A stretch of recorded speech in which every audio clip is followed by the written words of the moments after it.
Shelf styling is a true art form that can take practice to perfect. However, we're going to give you a few tips and some example photos to help to guide you with doing a do-it-yourself shelf styling. Now, in general, you want to use a mix of books with a variety of decorative items, staggering the books and decorative items to create a balanced look from shelf to shelf.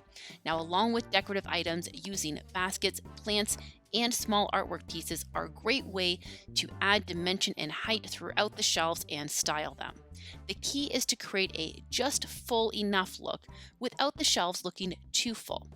Definitely avoid the look of it being jam-packed. Styling shelves is very different to how you would normally use the shelves day to day.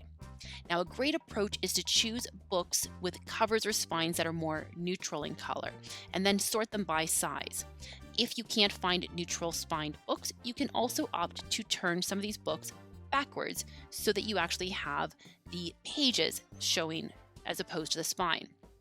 It is a good rule of thumb to try and keep like size books together and consider both width and height when it comes to the size, as well as books of similar colors. Now, the chosen books can then be placed on the shelves with some books standing straight up and others laying down horizontally, using the decorative items in blank spaces on the shelves or placed on top of the books laying horizontally if there is space. Remember, the overall goal is to create balance without the shelves appearing overcrowded. Take a look at the symmetry as well from shelf to shelf and ensure that you have similar placement for mirroring type shelves. With these great tips and a little bit of practice, you'll be a pro in no time.